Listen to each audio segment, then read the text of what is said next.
Namaste. Who am I? The question that ponders in all. Seeker follows this call. Where is the answer? Is it in the ashram hall? Is it in the books of the stall? Is it in the mountains that is far? Is it in the Guru shining as a star? Take a deep breath and dwell. All is always well. Let go of the past. Disregard the future. Present is the present. Be aware of the now moment. Vedanta bell is ringing around the corner as an invitation to the silence inner. Arise, awake, and stop not till the goal is reached. Join me in this journey of divine madness. Let the plurality be dismissed, absolute oneness be understood. Presenting to you through Atmananda Lahari podcast, Adi Shakti Varalakshmi Niranjan.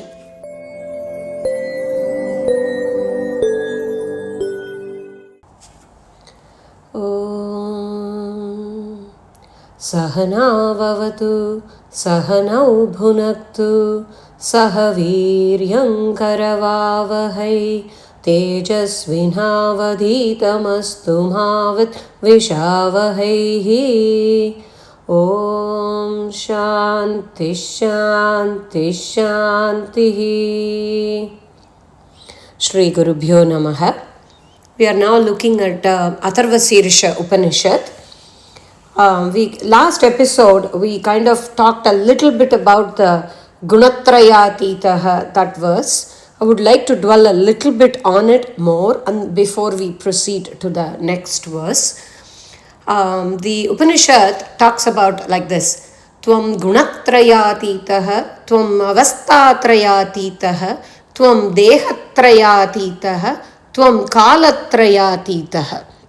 Atitaha. Atitaha means transcending. You are beyond. That is kind of how we have to understand. And here everything is 3, 3, 3. So that's why it says Traya, Traya, Traya. So what are those three? We talked about it. Gunatraya, the three gunas. Three gunas we know: Sattva, Rajas and Tamas.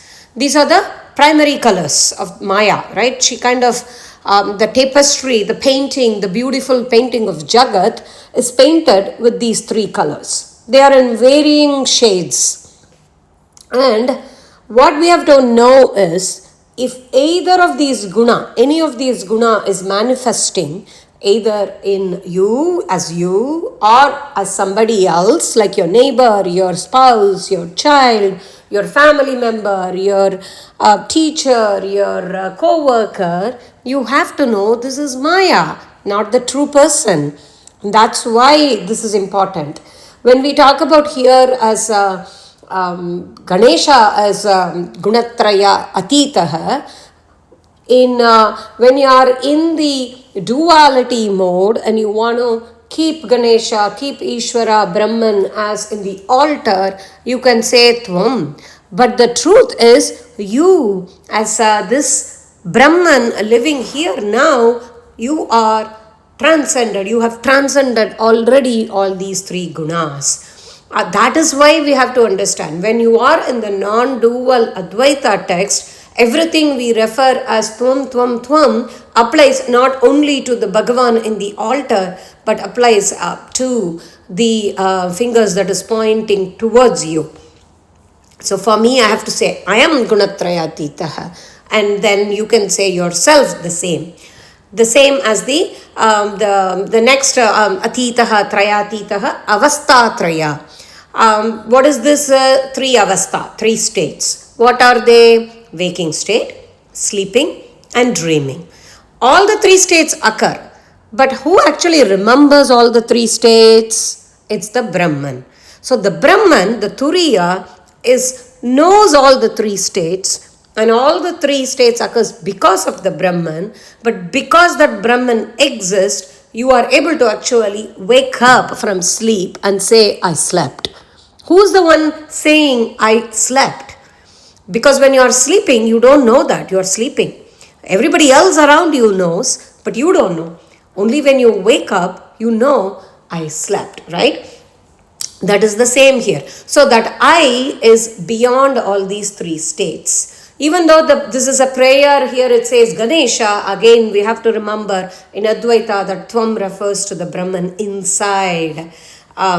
Even inside, outside is like a misnomer. The one and only one who is responsible for all the actions that are happening. Then, the other thing we have to remember is whenever we say waking state, sleeping state, and dreaming state, we use the word state because it is kind of impermanent. Whereas for Turiya, it is not a state, it is not a fourth state, it is the only thing that you have to remember. And so all these avastha, all these states are all kind of mithya. The other way to understand is, it's a famous example is, like say you have a timeshare, and you have a timeshare in Florida for the summer, and then you have a timeshare in Colorado where you can do some skiing work for the winter, and then you have a timeshare in Connecticut for fall colors. So if you have timeshare in three different places, but who is the owner of all these three timeshares? That is the one who's enjoying these three states, right? So you need to understand that when we use the word state, we use it more for the impermanent nature of it. Then here it says about Dehatraya. So there are three bodies. I have only one body. It's even difficult to manage that body. You're saying three bodies? Well, the one body you see is the physical body. That is Stula Deha. Then that inside the body, there are these what we call Karmendriya, Jnanendriya, and then we also have the Prana, we have the mind, intellect. So Karmendriya and Jnanendriya, they are the sense organs. Sense organs and organs of action. Organs of action are karma, karmendriya, and the one that knows, that is the jnanendriya, the one, the ears, the mouth, the eyes, kind of knows. Then we have the pranas. 5 pranas, they basically, if you want to know it in the more scientific, more understandable way, it's the respiration and elimination, digestion, circulation. Those are all the one we are talking. Prana, apana, vyana, samana, and then we have udana. Udana vayu is the one that finally kind of checks out the body. And also it includes the yawning and hiccup and all those things. So those 5 pranas together. And then we have the mind and intellect. All these 17 they call it. 5 sense organs, 5 organs of action, 5 pranas, mind and intellect. All these put together is the subtle body. But then why do they exist? Why the physical body and the subtle body exist? Because of the causal body, which is the reason for this birth, and that is the self-ignorance. Because you don't know that you are that Brahman, you are that Ganesha, you are that Ishvara who is beyond all these 3 bodies. That is the self-ignorance. But the truth is, you know, you may not know it until you listen to this Atharvaśīrṣa Upanishad. You may not know it until you listen to all Vedanta lectures. But the truth is, you are beyond these 3 bodies because you are the Brahman. Tat Tvam Asi. And then we have the Kalatrayatitaha. So timeless nature. Because you are here now and you were there before and you will be there tomorrow. So it's not just this body, we are talking about the Brahman. So the past, present and future, beyond all those 3 things, that is the Kalatraya. When we say the word now, we have to look at it with carefully. When I say now, it is only now. You may say it is present, but actually by the time I finish that now has begun. So the word now is beyond the 3 components of time, the past, present and future. So this kind of explains the timeless nature. The Sat, Chit, Ananda. When we talk about the Brahman, the Sat is the existence, the Chit is the cosmic intelligence, and the Ananda is otherwise Ananta, which is timeless, eternal. And it is also love, that's why it's Ananda. And that's what you are invoking as Ganesha here. And that is what you understand, that the truth in you, the true reality, the true I. When the question, who am I, is asked, that is the I, Sat Chit Ananda. Then the verse goes into Tvam Mooladhara Stitosi Nityam Tvam Shaktitrayatmakaha Tvam Yogino Dhyayanti Nityam. So yogis contemplate on you, Ganesha, because you are everything. Yatra yatra mano yati tatra tatra tvapada pankajam. So wherever the mind goes, that is Brahman.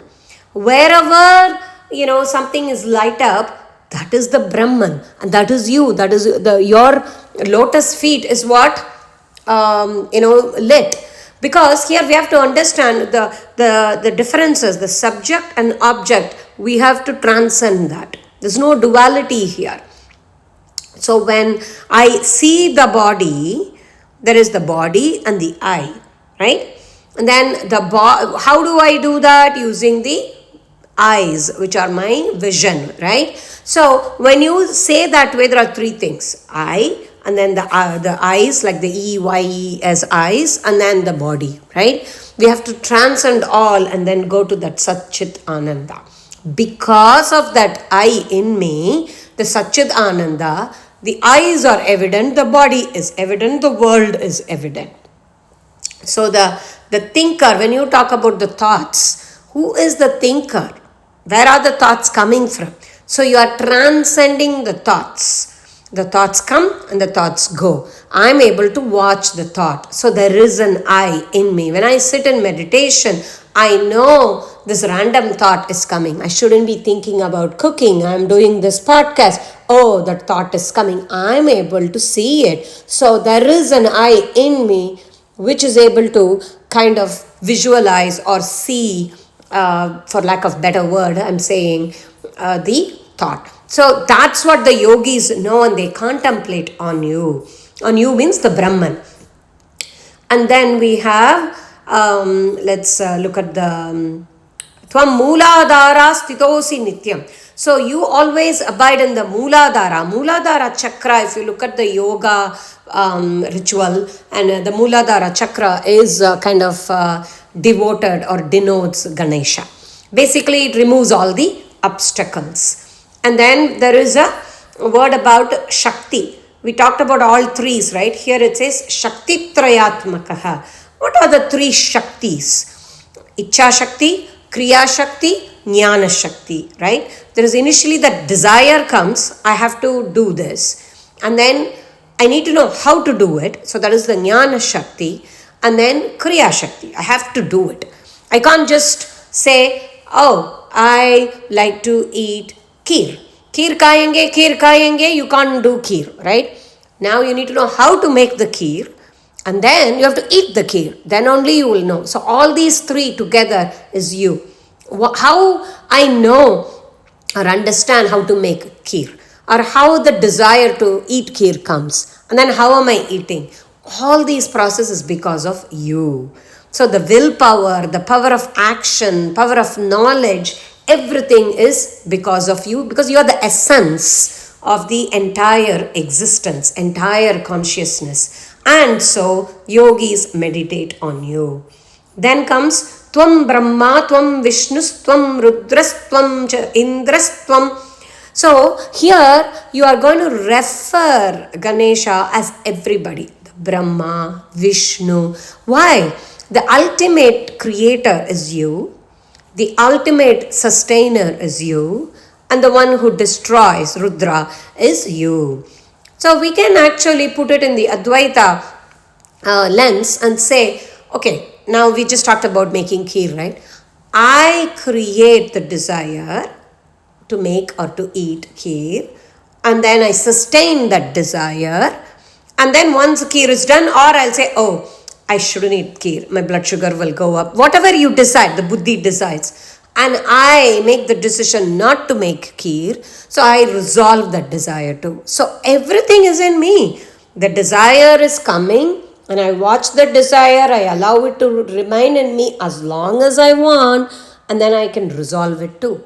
Because in Bhagavad Gita, Krishna is going to say, Sarvan Kaman Prajayati. You have to let go of the all desire. Sthitaprajna Lakshanam. How you're going to let go? Because you have the ability to say, this is not good for me, or this is going to take me away from knowing the self-knowledge, so I'm going to let go of it. That is how. That is why you need to know you are the Brahma, you are the Vishnu, and you are the Rudra. Not only that, everything. Chandra, Indra, Vayu, Surya, everything you are. Why? In Vedic tradition, everything is attached with a Devata. So you can actually visualize that way, so you don't own it. For example, if you're a great singer, you cannot associate yourself with that. You can just devote it to the Vayu in you, which comes as the sound. We talked about all the four components of the voice and speech. So that is the ability that is singing. So you are kind of becoming humble. Your ego becomes humble, sublating the ego, and that is why we have Devata for each of these. And here in Advaita, we are bringing all of those Devata into one and say it is all you as a Brahman. Again, in dual lens, you will actually make it as a prayer and do Namaskaram. If you want to be in pure Advaita mode, in self-abidance, you will say that is me. Sarvatma Bhavam, and then you abide in the self. Everything is me, and then that me is Sat Chit Ananda. So that is how this verse is going. And let's see. Tvam Chandra, we talked about that. Brahma Babhuva Swarom. Ganadim Purvamuchaya Varnadis Tadanantaram Anuswara Paratara Ardendu Tulasitam Tarena Rudram Etatvam Anuswarupam. Here it describes mantras. Gakari, Purva Rupam, Akaro, Madhyama Rupam. So all these is actually explaining the mantras. Here it is all going more towards the dual mode. Because when we say Om Gang Ganapataye Namaha, so that is what here it's going to be explained. The G that is coming as in the beginning. And then Gang, the nasal sound that is coming. Om sound is coming. All those Anuswara, all those things, the Akaro, Madhyama Rupam, whatever is there before, whatever is there in the middle, whatever is there in the end, all of them are you. This is similar in Shri Rudram also, it will come. Jeshta is you, Kanishta is you, and the one in the middle is also you. The one who is in the beginning is also you, the one who is in the end is also you, the one is in the middle is also you. Again, why we have to understand this? So that you will know that everything, Sarvatma, everything is Brahman. That is the first step. And then knowing that Brahman is not away from me. That is me, and that is here, right here. Now and here you can understand the meaning of the moksha, the freedom. Anuswara, we talked about. And then what do we have? Bindurutta Rupam, Nadasandanam, Samhita Sandhihi, Sesha Ganesha Vidya Ganakarishihi. So all these mantras are saying here. Om Gang Ganapataye Namaha. So basically we have to now surrender and say that everything is you. Let me just chant the entire, that particular verse without break. Ganadim Purvamuchaya Varnadis Tadanantaram Anuswara Paratara Ardendu Tulasitam Tarena Rudram Etatvam Anuswarupam Gakaro Purva Rupam Makaro Madhyama Rupam Anuswara Chantya Rupam Binduruttara Rupam Nadasandanam Samhita Sandhihi Saisha Ganesha Vidya Ganakarishihi Nischur Gayatri Chandaha Ganapatir Devata, Om Gang Ganapataye Namaha. So everything, Gayatri Chandaga, the Chandas. So the lyrics, the poem, the poetry, the prose, everything is you. All the mantras are you, all the syllables are you. So that is how we finish here. So now it will go to the Gayatri, Ganesha Gayatri mantram, and then it will just go into the Saguna Upasana. How to actually dress up and worship Ganesha. That is how it will end. We can maybe do that in the next episode. We should be finishing up soon. By next episode, I think we can wrap up this series. Again, it sounds like a prayer, and there are days, there are moments you want to be in the prayer mode, so you keep Ishvara in the pedestal and pray. But then there are other times you are in the Nididhyasanam, you know you can be just abiding in that self, in that pure Sat Chit Ananda. Then these Upanishads will be, the meaning will be understanding that Sat Chit Ananda is the true reality of you. When we talk about who am I, that I is Sat Chit Ananda. So let me stop here. Om Purnamada Purnamidam Purnat Purnamudachyate Purnasya Purnamadaya Purnameva Vasishyate. Om Shanti Shanti Shanti. Hari Om Shri Gurubhyo Namaha. Hari Om Tat Sat.